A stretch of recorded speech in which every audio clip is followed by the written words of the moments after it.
Friday evening to you. It is time to take a deep dive into our weather as we head into the weekend. We're going to review what happened last night, talk about today, and of course talk about the weekend and beyond in this video. So let's get right to it.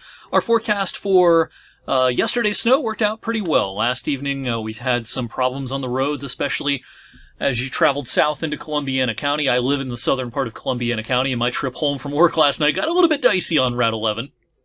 South of Columbiana, especially closer to Lisbon, West Point, and down into the Glenmore, Calcutta area. Lots of problems on the hilly terrain around East Liverpool, close to the Ohio River last night. It wasn't much snow, inch and a half, but it was just enough to make things really slick on anything that was untreated. In the meantime, it was hardly anything at all as you got off to the north into Mahoning County, parts of Trumbull County as well. We did have some light amounts of snow around the I-79 corridor in western PA. That was last night. Today it's been a little bit more of a lake effect event across the region. Lake effect snow is not something we've talked about much this season. We've had just, of course, too much warm weather. But it is all about the difference in the temperature between the waters of the Great Lakes and the air that's flowing over those waters. Now, the water's not warm. You're not going to swim in this. But if there's a sufficient difference in the relatively warm waters of the lake and the air that's blowing over it, sometimes a good threshold is somewhere between 10 and 15 degrees Celsius. That's the kind of the minimum temperature difference you need. If you have a sufficient temperature difference, then you're going to get very quick clouds to form. Very quickly you'll get clouds to form, I should say, and eventually they will yield some snow. Now, where the snow goes, how long the bands persist, that depends on exact wind directions. It depends on the fetch across the lakes. If you have a short fetch, kind of a northerly wind blowing across Lake Erie, you're not going to have as big of a lake effect event usually as when you have more of a west to northwest flow over Lake Erie. That, in other words, the moisture fetch is longer. The air is blowing over the water for a longer distance. You're going to have bigger events when you have that sort of a setup. And the Great Lakes are wide open. Now, when we get ice on the Great Lakes, of course, that tends to diminish the lake effect to a large extent. Usually doesn't completely shut it off, but if you have a harsh cold winter and Lake Erie gets completely frozen over, if some of the other Great Lakes nearly get frozen over, then you can pretty much shut down the primo lake effect conditions for the season. We're not going to have that this season, I don't think. We haven't had a total freeze over of Lake Erie for a while now.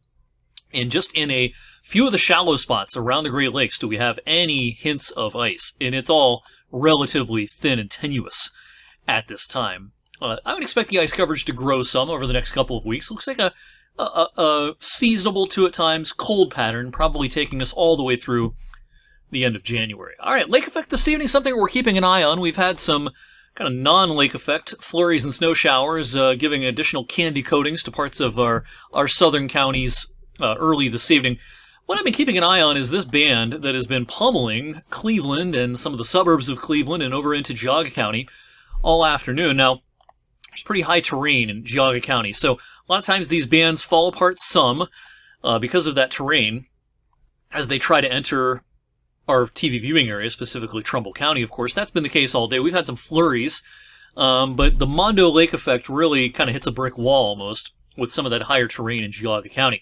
What we've been expecting as we have transitioned into the evening is for this to start wiggling a little bit farther to the south and start avoiding some of that higher terrain in Geauga County and perhaps inducing a couple of hours of decent lake snows in parts of Trumbull County, parts of Mercer County. That really hasn't transpired just yet, and it's not a given that it's going to happen. It's something we've got to watch out for over the next few hours with subtle changes in the wind direction. But either way, whether or not we get a little additional accumulation of snow with lake effect or not this evening, I think things are going to shrivel up pretty quickly as far as those lake bands go. As we head through the overnight, clear sky overnight, cold temperatures will drop down into the lower teens, maybe even a few single digits trying to show up, especially in Columbiana County where the sky might be clearer for longer overnight. Weekend forecast, 35 on Saturday. Now, we're not going to mistake that for a heat wave, but hey, that's better than wind chills in the single digits. And actually, we're going to have a full day of sunshine coming up on Saturday.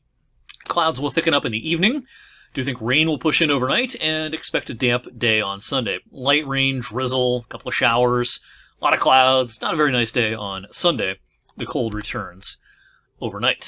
All right, as this rain pushes in around midnight, 1 a.m., 2 a.m., For most of us, this will just be a cold rain at the start, especially in western PA. There may be a brief period where it's about 31, 32, and the rain pushes in. We might have a brief period of freezing rain at the onset. Most of us won't notice this. It's late Saturday night, early Sunday morning. Most of us won't be out on the roads. Most of us will be asleep. But it's possible that there is a brief period. I think the icing will be more problematic a couple of hours to our east. And for us on Sunday, cold front rolls through in the afternoon. Again, a little damp weather most of the day. Maybe a stray flurry towards evening. Don't think we'll see many snowflakes out of that. And then this next disturbance pivots through on Monday. This is going to be a cold, blustery day, and we'll probably have some flurries around, especially in the afternoon. I mentioned the icing maybe a little more problematic, a couple of hours to our east. So think along I-80, DuBois to Clearfield, over towards Bellefonte, State College area in central PA, and across the PA Turnpike in the southern tier of the state. Once you get east of Johnstown, over towards the I-99 corridor in central PA, and out towards the Harrisburg area, this may be more problematic for a time Sunday morning. But locally, yeah, just chilly rain for most of the time, late Saturday night, Sunday morning, and then 22 Monday. It'd be like today, wind chills be in the single digits. More of the same on Tuesday, but I do think temperatures will rebound pretty nicely during the second half of next week. And overall, this is kind of a ho-hum temperature regime by January standards in the medium range. This is the 8 to 14 day outlook, so today's the 7th, so this takes us out through about the 21st.